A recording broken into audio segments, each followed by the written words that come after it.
the New Zealand Tech Podcast, brought to you by Gorilla Technology, proactive and strategic IT.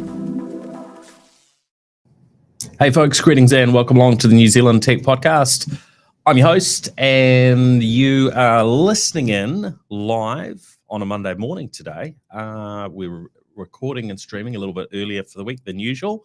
And we have with us Laura Balmain from SafeStack. How are you, Laura? I am great. Thank you so much for having me. Oh, it's great to have you here. Glad you've been able to make it to Auckland. We've been planning this for a little while, and it's been a little bit of a challenge to get between Auckland and Whangarei recently. Absolutely. It's more of an epic adventure than you would imagine at this moment, but we got here. And so, yeah, really pleased to be here in person and chatting with you today. Yeah, that's great. Before we delve into all the exciting bits and pieces, we want to thank our exciting show partners. So thank you to Vodafone, 2 Degrees, Spark, HP, and Gorilla Technology for their support of the New Zealand Tech Podcast and helping us keep going and come to you both live and video form for those that are watching the live stream and, of course, in the usual audio podcast. Well, I'm really keen to hear all about SafeStack, your company. Maybe you can, just before we sort of delve into some of the newsy topics, which will be fairly cybersecurity focused, I think, today. I'm sure listeners would just love to know a little bit about SafeStack and what you do, and then we'll come back and really delve into that after. So we're really mission focused. We're on a mission, if you will. There are 30 million software developers in the world right now, growing at a rate of 1.2 million per year. And we think it would be pretty amazing if every single one of those developers or members of the development team had the skills they need to put security in, from having an idea or no code all the way through the life of that code. And that's what we do. We have an education platform that we sell now into 65 countries, aiming to make security just part of what we do when we build software. That's awesome. That is a very needed thing, both here in New Zealand and globally. So looking forward to delving in on that. Now, there's usually most weeks we sort of delve into a whole lot of tech news. Well, this week we're sort of looking around. There's so much from a cybersecurity perspective. I thought let's just actually focus in. Yeah, absolutely. Focus in on that.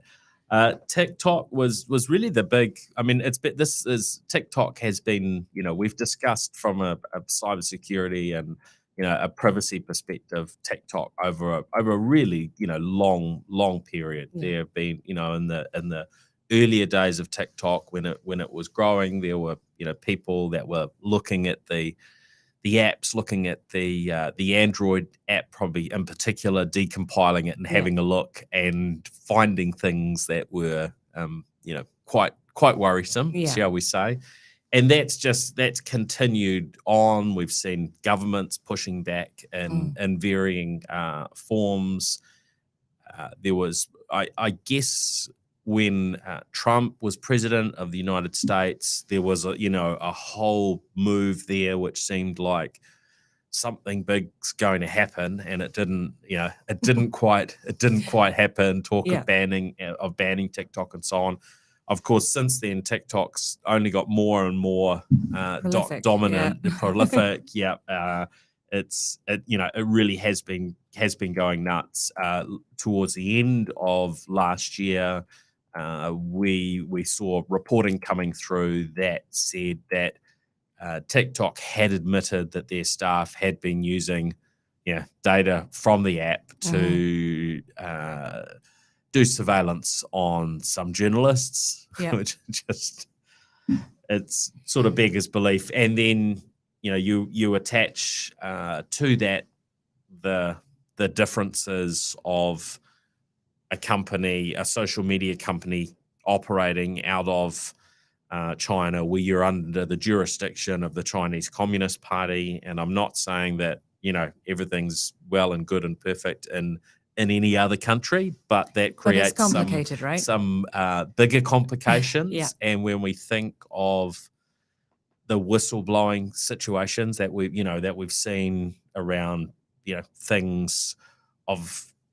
particularly a privacy nature within the US government, military, social media companies and tech companies, people seem quite willing to come forward to be open and transparent. And in most cases, there's exceptions like Edward Snowden and so on, where it doesn't, play out well for the individual, but it seems like the environment there, encourages this sort of openness. Whereas I think that if you do that in certain countries like China, then your chances of there's a higher risk success and and not being at major risk is very different. Yeah, and I think that the TikTok situation is very interesting because, I mean, what's unique about this is the origin and the operating environment that app has come from. But and I'm a slight cynic, so, audience at home, forgive me. The following opinions are mine and mine alone. Just if you kind of step back from the is it bad or is it good thing and think about, would humans do this if they had the chance? If a government or any large organization who wanted to understand the population for whatever reason, being very diplomatic with my choice of words, had the ability and the long play and budget to go and build or control the largest social media platform on the planet, if I'm completely honest, and this is a cynic in me, I'm pretty certain most countries will do it. It's not beyond the realms of possibility that any organization who wishes to do that contributes to that ecosystem as code or as plugins or as apps or companies. And what's unique here is the size and the scale and the way it's taken off. And so it's really tricky. I mean, the regulations we're putting in now, we're seeing the countries pulling it out. You're not allowed to do it. And there's rules now, at least for government employees. But people are like water. They're using the app for a reason. There's a connection with it. And so if they're not using it on their work device, great, fantastic. But who amongst us really now truly has separation between our work and our home devices, or our work and our home just way we operate? And it's not much of a stretch to say, are our personal devices physically in sensitive spaces as well? And how far do we go with this before we have to think, is there another way to approach it? Can we ban every app that we think is doing some form of surveillance? Because anyone who's using the Google ecosystem knows full well that while it may not be ostensibly government backed, they know as much information about me and my life as probably anyone else. They definitely know more than my husband. So it's an interesting space. And I used to work for the UK government and in signals in particular. So I'm acutely aware of the complexity of making policy decisions in this space and how much information can be shared and how much can't. And it is really very tricky for all of this to play out. However, we've never yet ever seen banning a technology work when it comes to stopping surveillance and intelligence systems from working. So I think, this has drawn attention for now. Perhaps it will change a few people's behaviors, but I don't think it's going to have a large impact long term. Yeah, look, I think this aspect, and it's the UK and it's New Zealand that have both announced TikTok, not to be on at least parliamentary devices at this stage, and I guess it will be up to individual organisations and government entities as to exactly how far they might extend that from devices that they have managerial capabilities over and other policies, but. Yeah, as you say, this is not easy. Now, the one, I guess, if we were looking at some form of solution, has been the approach from the Biden regime in the US to say, look, ByteDance, as the owner of TikTok, you either sell TikTok to a US company, or you will be banned. Now, that to me seems like an unprecedented action Yeah. from a Western democracy. However, if we spin things around and we look at China, of course, They've been doing that for a while. China So. have banned and blocked,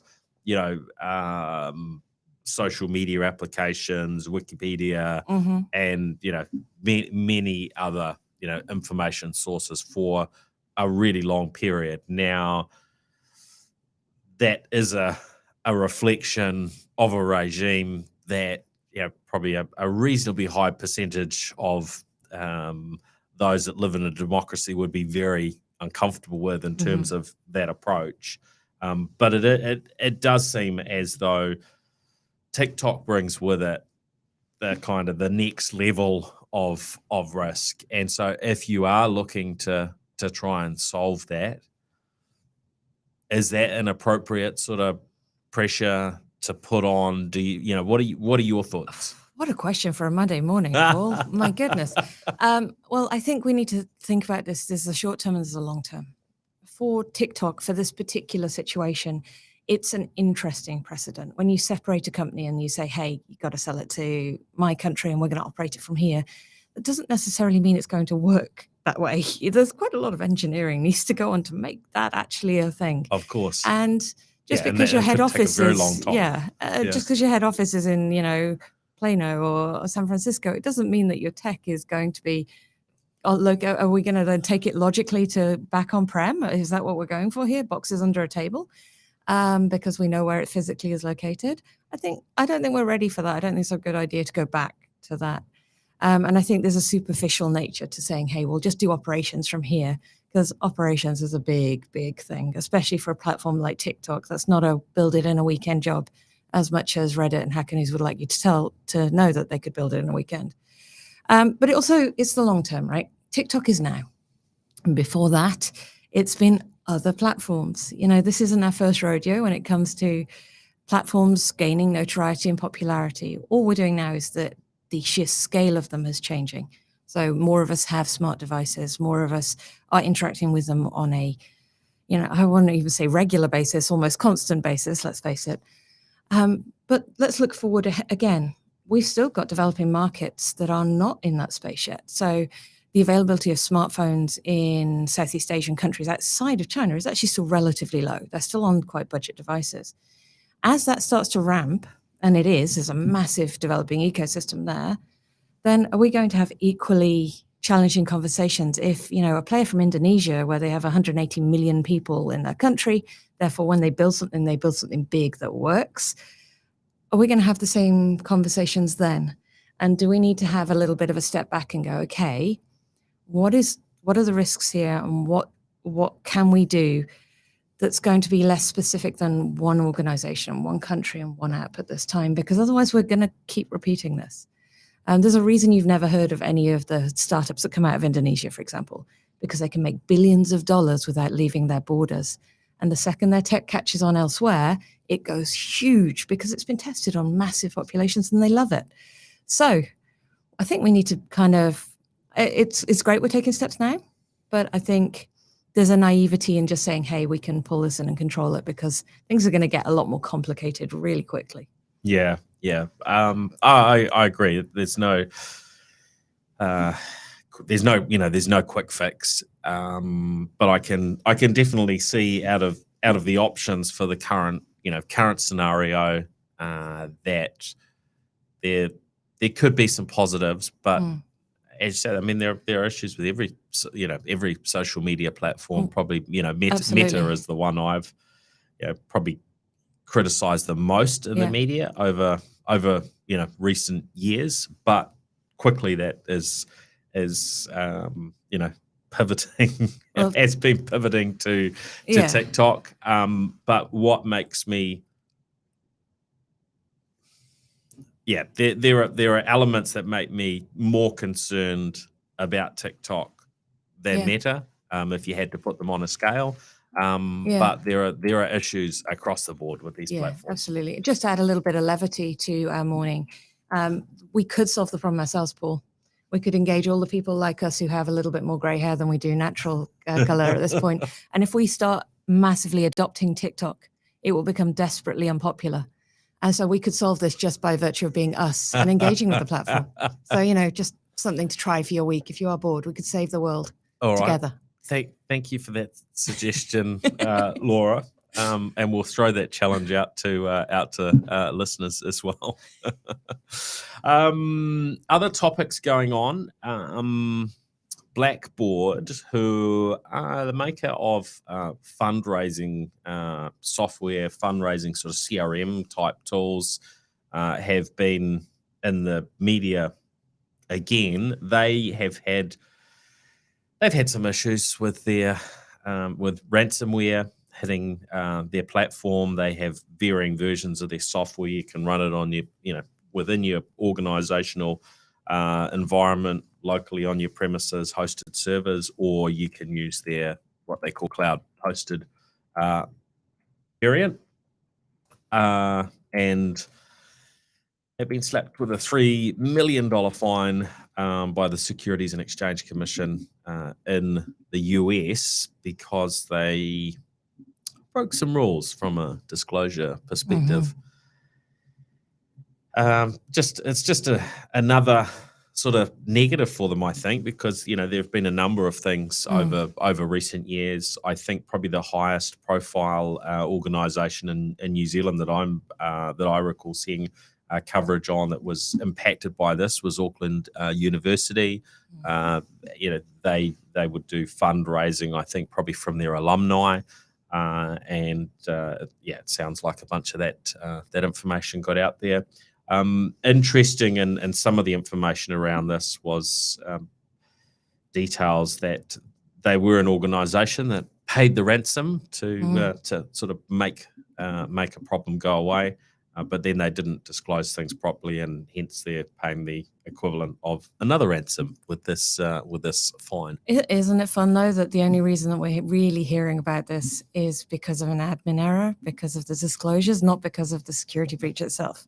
This, our focus isn't on the liability for a bad thing happened and you should have taken steps. It's you didn't write this in the right way and tell us the right details, and therefore, auditors get involved. I find it quite sad. It's good that we do find out. It's good that we have some forms of law that require breach disclosure. However, it's still incredibly limited to what it should be.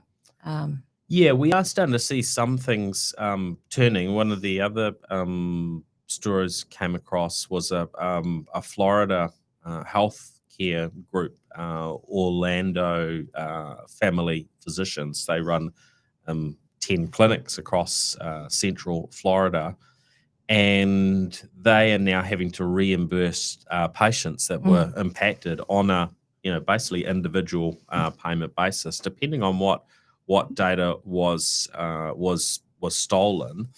And the information I've seen indicates that patients will receive up to $7,500 US per head. So if a patient's social security number was leaked, and that can be quite have some pretty major negative consequences. Much more than our IRD numbers. Like, if you're used to your IRD numbers, like, whatever. No, social security is pretty much your key to everything. Yeah. The Florida situation is interesting because the US doesn't have uniform approaches to privacy, and it doesn't have equivalency anymore with international privacy standards. So what Florida is doing is following suit from the Californian privacy legislation.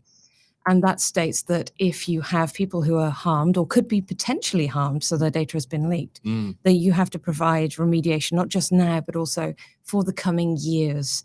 Now, there's goods and bads of that. The laws in the US, because they're based on where you're physically located, it's very difficult to get a uniform approach when your customer base is over multiple states or jurisdictions.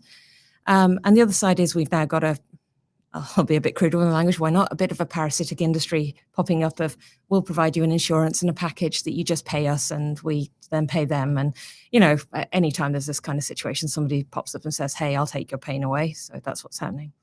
I think it's a good start that they are having to do that, though, because the more public the cases are where that compensation is required, the more the US is likely to push towards a countrywide federal legislation on privacy rather than relying on individual states to have their own approach.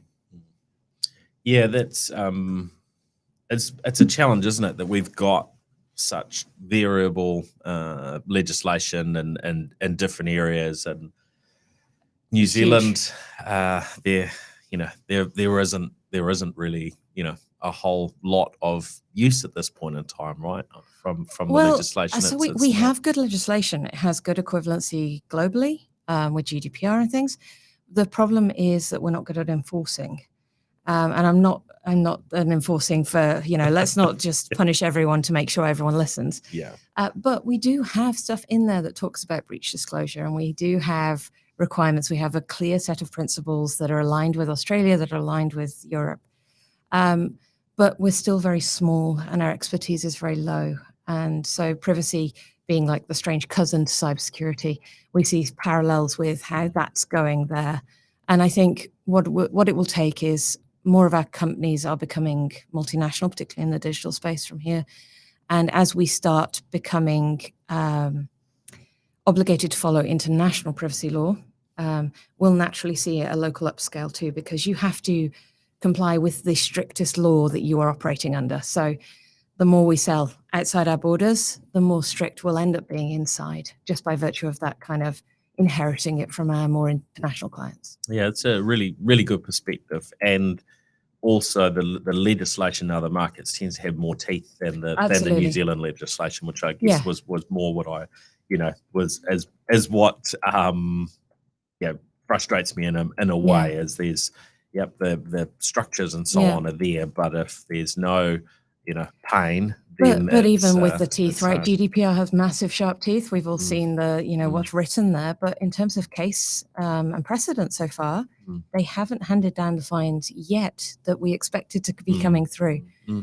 So it'll be interesting to see how that plays out, because we all know that I'm a parent, so if you have a rule that says if you do this, bad thing will happen, but you never enforce that rule, then nobody listens to the rule anymore. So we'll see. I think it's going to be interesting as the US matures into that space, because they tend to be a little bit more vocal. And they've got some of those companies out there that do, whether we like it or not, tend to set the precedents. Now, on another topic, we are moving into the big wide world of artificial intelligence at Brave new world. an unprecedented pace right now.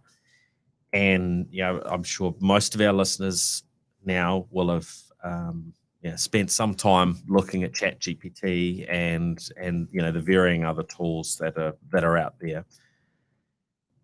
With Microsoft's recent layoffs, we heard about them ditching a team that were doing work on ethics from an AI standpoint. And I found this interesting because I'm not sure if it was the initial announcement or it was an early discussion, but I was sitting a few meters from Microsoft's Satya Nadella at an event in the US a few years ago, where he was talking about the importance of having an investment and a focus on ethics as it relates to technology, and particularly artificial intelligence. Then we heard about these layoffs as part of Microsoft's broader layoffs, and then we're seeing stuff coming back from Microsoft saying, "Hey, there's some people are being laid off.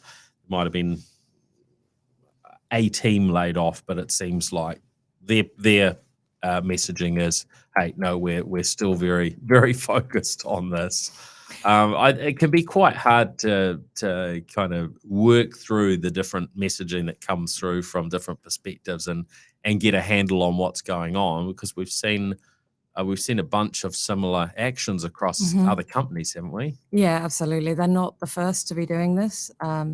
It's all very easy for us to talk about ethics and its importance when we're in a boom market and everyone's hiring like crazy and money is pouring into the tech world.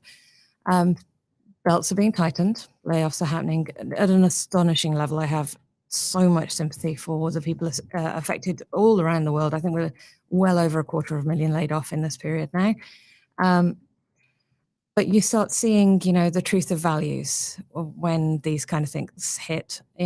What you say in a good time has to be echoed in your actions in a tough time too. And when the first teams to go are for accessibility and usability and ethics, and that's sending a very clear message of they're not seen as essential.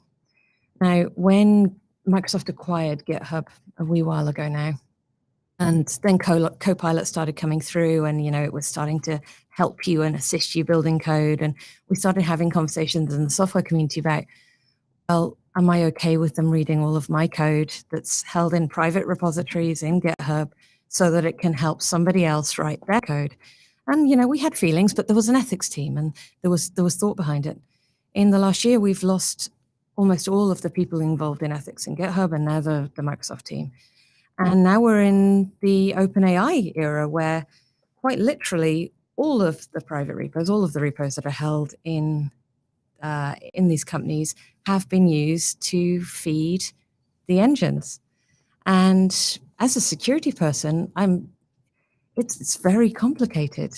Yes, there's a very good chance that the code that comes out the other side, because of just the sheer amount of data that's been put in and the process applied, is not going to be exactly the same as the data that went in. So your source code is not going to appear on somebody's doorstep. But how much of what you do is unique to you, and where does your IP lie, and who owns that?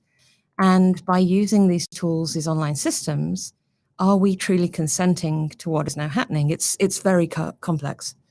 Yeah, I think it is, and we've seen things around news and content that goes online, and even here in New Zealand and Australia, where there's been that pushback from news media saying, "Hey, we've created this copyright content. This is our intellectual property. That's ours." But then Google are picking it up and are doing X, Y, Z with it, and so there's been this pushback of Google, you need to actually pay for what you're taking. It seems to me as though some work needs to happen, and needs to happen, very quickly, around intellectual property, how it sits online, and the ability to, in the same way we do with certain other content that gets marked as Creative Commons and so on. So things are marked as, yes, you can use this, and here's the guidance around how you can use it, that we need to do that around other content from an AI perspective. So is an AI allowed to read this? What can it do with it? Etc. But I'm just not sure if that's going to happen. Will people honor it anyway? Well, the exactly, content's that's there, the thing, right? right? So we had a YouTuber in here who rented out the studio from the UK recently, and he produced a video while he was here, and he was talking about ChatGPT and AI, and he actually very explicitly stated on his video, "I do not give permission. Do not take my my content and use it and put it through your AI engines." And he was looking at it from that perspective of a content creator. Hold on, can somebody at some point in time say, "Hey, I want to create content just like this," etc., etc. The AI pulls it all in and then gives you an equivalent, but with your face and your voice on it, right? So there's Absolutely. there's so many possibilities of how this plays out, and of course, in some ways, it's too late, because the data that's out there is being ship absorbed, is right? properly out to it's ocean already. How is this going to play out? Yeah, and gosh, I sound really negative this morning, but it is about enforcement, right? Because we can all sign up to this utopian dream that we just put do not use logos on things, and then people go, "Oh, okay, yeah, silly me, won't do that." But that works really well for law-abiding citizens who like following rules, which is very few of us as humans.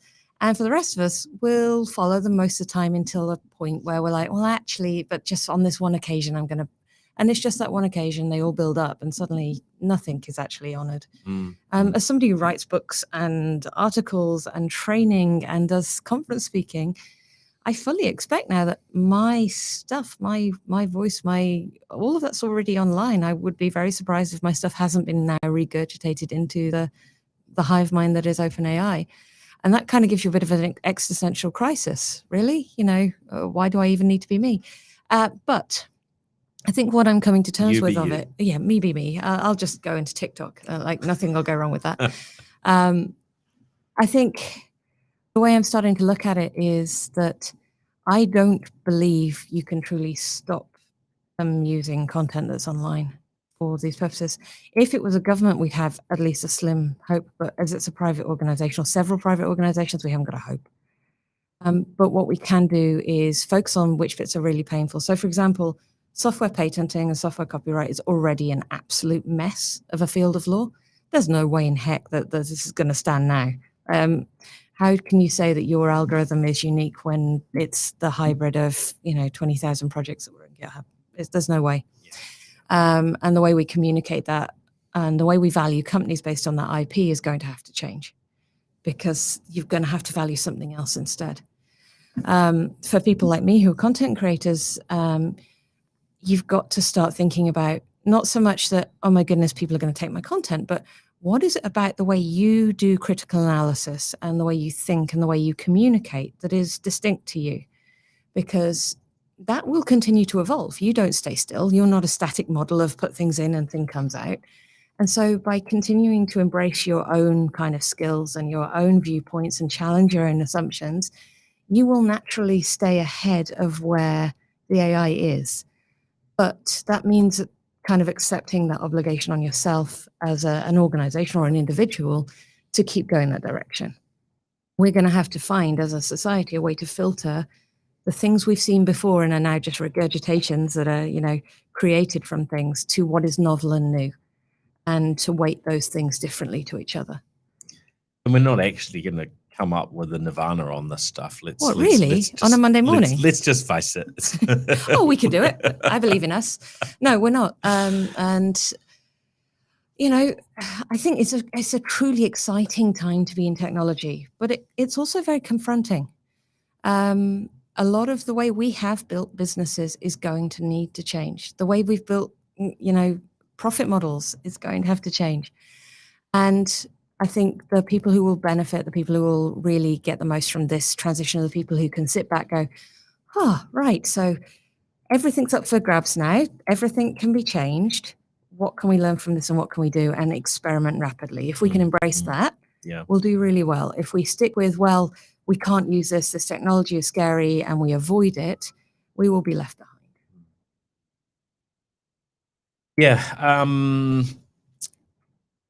There's a whole rabbit hole we could go into here. I'm just gonna drop out a thought for just to trigger something in listeners' minds. I was invited out for a meal in Queenstown on Friday night, and we delved into all sorts of topics, Silicon Valley Bank and AI sort of being two of the big ones. But I posed a question to which there wasn't an answer, but I think it triggered some interesting thoughts. So I'm gonna throw it out there. Pick a company, all right, that it is a software company. If you want one to think of that's local, I threw out the name Xero, but it could be, and it doesn't necessarily have to be a software company. It could be any business. Yep. And then think about how might AI, these things like ChatGPT, Copilot, which Microsoft announced the next iteration of last week. So previously it was there to help with coding. Now it will be integrated into the whole Microsoft 365 suite. If you look at the extreme of what these tools might be able to do, how could it change that type of business? So I'm going to throw that out there for listeners to have a little bit of a think about. And we'll be interested if anyone wants to, feedback over LinkedIn or Twitter. What are those possibilities? And just as a couple of little bits and pieces, one of the numbers we heard recently from a very well-known developer who he said this. He is using tools like Copilot, ChatGPT to help with his software development. 80% of his code is being written for him, and it's 80% accurate. That was as at around Christmas, and of course, this stuff is developing quickly. So that's just one particular area. So if we look at and we know that Xero's just is going through a tough time for a lot of the team because there've been a big bunch of layoffs. But are we in a scenario where a business like that could be half the size, quarter the size, a tenth the size at some point in future with these technologies, or any other company? So you can apply it to anyone you can think of, but there's kind of some dots to join up and imagine whether it's your own. I'm going to send my thoughts to the universe on this one, and I hope that we don't get to the point where our companies are that small because of the number of people that would lose amazing jobs in doing that. I think a nicer way to look at it from my side is how can we change jobs so that we are getting more done in creative ways. So instead of trying to do the same scope of what we achieve now, but with less people, why don't we see, well, if we had less to do each, what amazing thing could our team achieve if you still had that 100 people there? Yeah, and I think what most businesses want to do is to be able to move faster, is to achieve more, right? Yeah. But I think there's an element there for some firms which will be, we're losing a lot of money, and Xero, Xero's been a business that hasn't traditionally made money, which was maybe why it was a good example from that perspective. But they're also, they've also been always wanting to do more. They've been focused on growth and adding more into their products, and AI has been a part of their offering as well. But anyway, I'll throw that one out there. We will leave that, otherwise we will never get to talk about anything else. And I'm very, very keen to quick mention, and I don't think we've got time to really delve into this one. News from Google around some security issues, shall we say, with some Android devices, those with Samsung chips. So if you are using a Samsung smartphone, and there's a bit of a list online, but things like the Galaxy S22, the A series devices, there's a few. Also some of the Google Pixel phones. There is a pretty critical vulnerability out there at the moment, and you may need to be turning off Wi-Fi calling and voice over LTE calling and go back to traditional calling. But it may be a little bit complicated to work out whether your device is or isn't one of the ones impacted, because there are various versions, right? Yeah, absolutely. Yeah. And don't forget, team at home, rule 101 with all of these things is get your auto patching turned on, so that even if you don't get to the bit where you turn off some services, that when these patches come through, when there are resolutions, that you're going to get them straight away, and allow your device to restart afterwards. Don't be that person who's like, oh my God, my tabs will go away. Nobody cares. Just let it restart. Let it do its thing. It's for your own benefit. Yeah, absolutely. All right, let's talk SafeStack. Awesome. What do you want to know? So, what's the background? What's the story around how you started SafeStack, and because you've been going a number of years, and then more recently during COVID times, things have really rocketed forwards. Yeah, absolutely. So a bit of background on me. I started out as a software engineer when I was 17 doing COBOL. This is not a good life plan at 17. Don't do that. I tried to do COBOL as a teenager, and it was not fun. No, and then you add taxation systems in, it really isn't fun. So I kind of, wobbly paths aside, and that's well documented out there, I ended up moving from being a software engineer through to being a security person and working for the UK government. Moved over here to New Zealand in 2011 and was a consultant and a penetration tester. But I've always lived in this weird hybrid space between the software engineering world and the security world. I was the type of person who would see an interface with 3 buttons and go, well, how many of these can I push at once? And what happens if I put a jam sandwich in at the same time? I just wanted to play with things and be curious of what would happen. And so that kind of has led me on the journey to SafeStack. SafeStack founded originally as a consultancy in 2014. And there was a belief behind that the way we did security for software was flawed. We went very slowly. We stopped people doing things. And so we as a company spent a lot of time and energy trying to figure out how do you do security, particularly in software, without getting in the way. We did that very successfully as a consultancy till 2020. The trouble with that was I worked with some amazing companies all around the world, from Salesforce, PushPay, all of like these big name companies, but it doesn't scale. And not just in that I want to make more money sense, but I'm really mission driven, and I always have been. And I don't want it to only be those companies who have deep pockets that can do security. I want all software to be secure software. And I also believe that all of our companies are connected to each other. So, you buy from companies, they buy from other companies with this big ecosystem. So when one of us is vulnerable, by virtue of that trust network we've created, all of us inherit risk. Mm-hmm. So in 2020, we dropped 94% of revenue, as you do when a pandemic hits. And there were 4 of us at that point, all women with houseplants and children and home loans and all of the things that say do not do something dumb like start a product company. So we decided to start a product company. And so we started building the platform in the April of 2020. We had it in market in the October. We're now in 65 countries in about 1,000 organizations, ranging from tiny 2-person nonprofits all the way up to national level banks and airlines. And we provide a community-centric education platform. And that means we give you courses and qualifications and learning pathways so that you can define kind of curriculums and journeys for your testers, your developers, your analysts, your architects, all those roles in software. Yeah. We have hands-on labs for experimentation and play, and also a community where it's safe to come together and say, hey, this is hard. I have no idea what I am doing, and ask other people who are doing the same thing as you what to do, so that you're not relying on getting an external specialist in or trying to hire a security team of application security experts. There's no one to hire.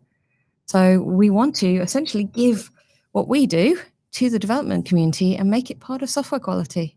It's been an adventure. I really like the approach. And the other thing is that organizations can get started for free, right? Absolutely. You've got a free tier, so people no can tricks, actually, no gimmicks, no credit cards. Get stuck in and get access to some of the content and absolutely. And it's not even so you normally see a free plan, for an individual. We can train your entire organization for free. So we provide development trainings, our primary focus. You can have 50 seats just without even speaking to a human. And that will cover the OWASP top 10. So for those security nerds out there who know what that means, that's our global standard, if you will, for common vulnerabilities. The basic training is there for you. Go get stuck in. We will be happy if, we reach all of these software teams at whatever stage they're at. People choose to upgrade with us and become paying customers because they have more complex needs. They want to do custom pathways. They've got large teams. And we can also provide free awareness training. So if you want to roll out basic awareness and privacy training alongside, you can do that for up to 500 people. So there is really no excuse, New Zealand company folks, if you're not doing anything, for not doing anything now. Yeah. No, that's a really good approach. And what are the results that you're seeing when you put the training out there, and it's all it's moved very quickly? I think it sounds like it's been quite viral in nature with it, having reached a really large audience. What sort of feedback have you had? The nice thing is it has to be honest feedback from development teams, because I don't like being sold to.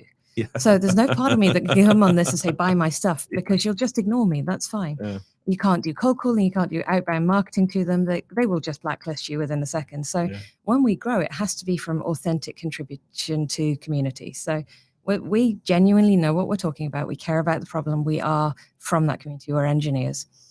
The thing I'm enjoying the most is a lot of the time when we talk about secure development, we focus on things like, I'm writing C#. How do I write this securely in C#? But by the time you're writing code, you're a long way into that process. That's kind of like I'm deciding on the, the structural elements of my house when I'm putting the windows in. That ship sailed. We're done.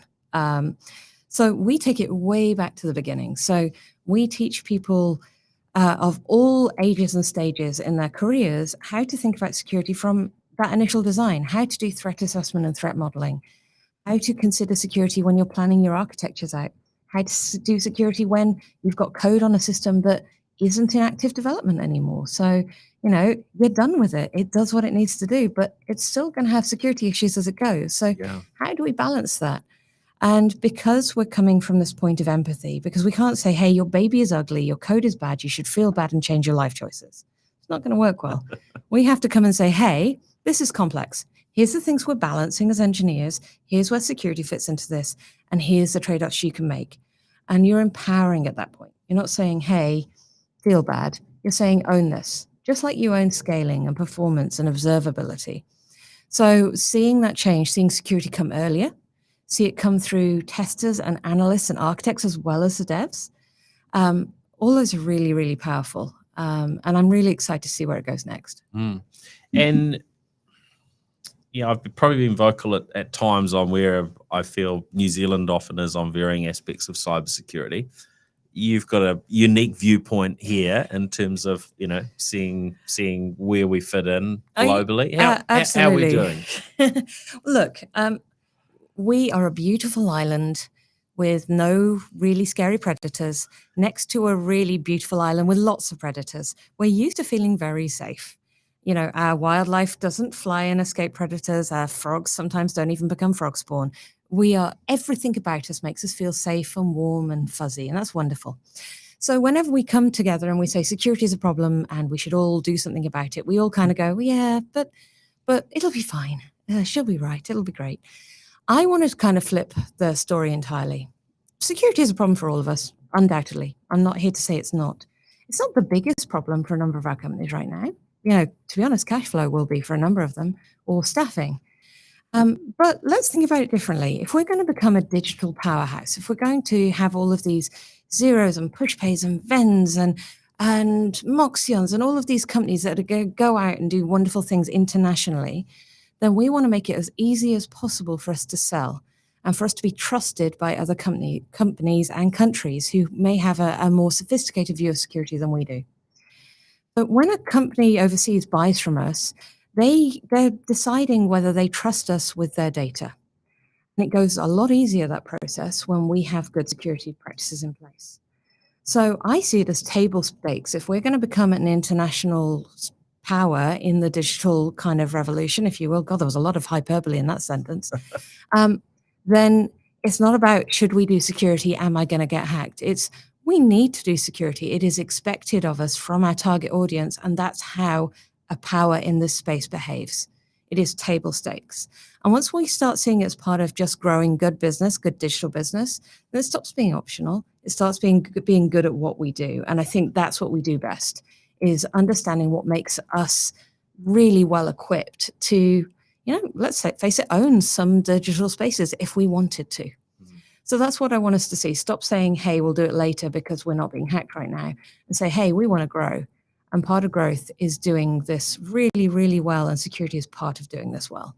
Yeah, I think so. And if we can raise that confidence, then there's all sorts of flow on. Even the opportunity, if you're a software developer, to join a firm that you cares about these things versus one that doesn't.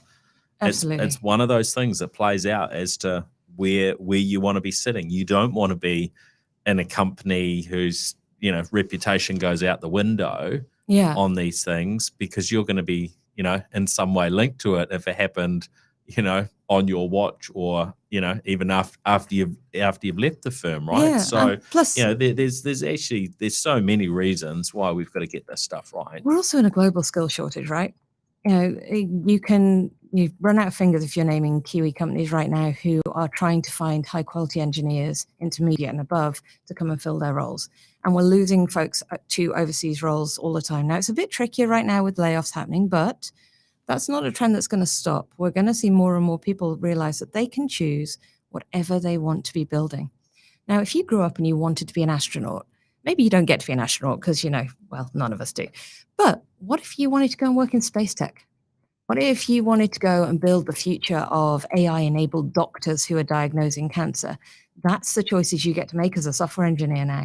You don't have to just go, well, there's 3 software companies in my town, and I'll choose that one because they pay the most. That's not how it's working. And so we need to consider, if we're going to attract really high-quality talent, that we're giving them good challenges to solve that are, that they connect with on a human level, and that they're not, to put it very bluntly, shoveling rubbish all day. Because if they've inherited all of this technical and security debt, that's not going to be a pleasant job to sit in. Nobody's going to sit in that for very long, and they have options. So it's all part of us. You're kind of viewing security as no longer nice to have, but essential as part of a healthy, happy, growing software company. Good advice. Good advice. Whew, thanks. Gold star. Anything else you want to add before we wrap up? Yeah, I'm going to put a bit of a challenge out there. I like this. So some of you will be doing your own security training internally. That's cool. Keep doing it. If you're rocking it, keep rocking it. There's some of you who already have programs in place. That's cool too. But whatever you're doing, I want you to make sure that every role in your software team gets a bit of security, not just your lead engineer who happens to be super enthusiastic and went to KawaiiCon or KiwiCon once. I want every single one of them just to do one little thing and aim for just 1 hour of security every sprint. Now, the reason I'm saying that is we have masses of work to do in security, and engineering is a superpower for security because you're fundamentally very lazy, problem-driven people. I am too, which means that you see a problem like security and you solve it once, you go, oh God, I'm not doing that again, and you'll automate it. If we get all of our engineers doing 1 hour of security and start automating all these tedious security problems, imagine how much we could achieve. Could we create the new security tools of the future from here? Because all of us, our whole engineering community does 1 hour every sprint. So come join our free plan if you don't have anything in place or you want to check it out. No gimmicks, no tricks. I'm not going to, come hunt you down and try and sell to you. We just want to make a change. We want security to be the little pencil note on the Edmunds cookbook that is software in New Zealand. Nobody knows why that pencil note is there, but we know that if we follow that little instruction, it's going to make the outcome much, much better. So help us do that and do your one little tiny bit of security. And if you run a team, this one's a very important point.